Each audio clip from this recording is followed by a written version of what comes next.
Bernard Turquet, 89 ans, ordonné en 1967 par Monseigneur Marty à Pontigny.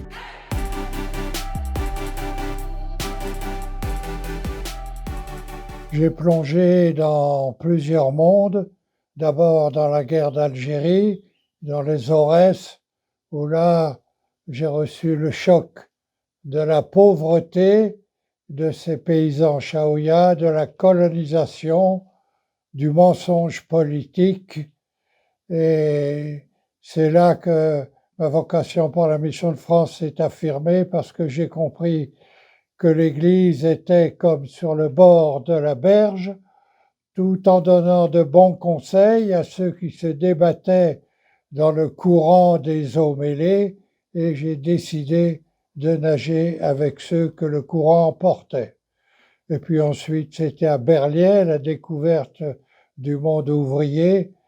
J'ai été, dès mon entrée chez Berliet, impliqué dans une grève longue, difficile, mais quelle fierté quand nous avons pu invertir les lettres de Berliet en écrivant le mot liberté sur le toit de l'usine. Après, c'était la découverte de Vénissieux, ville communiste depuis 1934.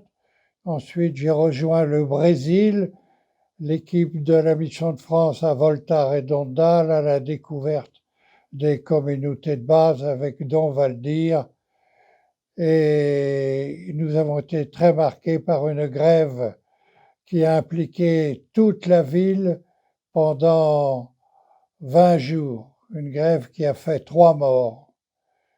Et après ça, mon accident de moto, j'ai découvert le monde des hôpitaux et du handicap.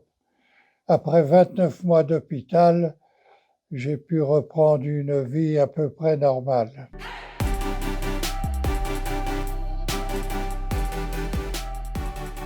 Il y a une question qui me taraude depuis longtemps: comment maintenir vivante la question de Dieu dans un monde où Dieu est hors champ? Sociologiquement parlant, Dieu ne fait plus recette, ne fait plus référence, et ni même question. Il est absent et ne fait plus partie de la préoccupation de nos contemporains. Ils vivent très bien sans avoir recours à lui. Mais ce n'est pas parce que Dieu est hors champ qu'il n'agit pas dans le monde.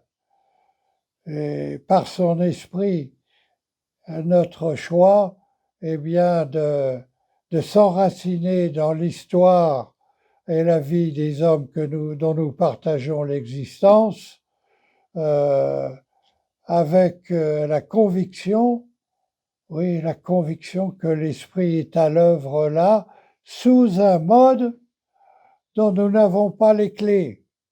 Alors d'abord écouter, comprendre, voir ce qui façonne ces hommes, saisir leurs désirs, leurs joies, leurs déceptions, et bien souvent, et souvent après coup, nous pouvons dire « Dieu était là et je ne le savais pas ». Si nous sommes à la mission de France, c'est que, d'une manière ou d'une autre, nous avons entendu l'appel de Paul à Troas: passe sur l'autre rive, un peuple nombreux t'attend. Ce que Serge Baquet, dans un article de la LAC, résumait de façon cavalière: va voir là-bas si j'y suis. Eh bien, il nous faut, comme Paul, passer sur des rives peu connues, peu fréquentées, avec le risque, bien sûr, de faire des faux pas, comme Paul lui-même en a fait, mais avec notre boussole qui reste l'Évangile, le partage en équipe et en Église.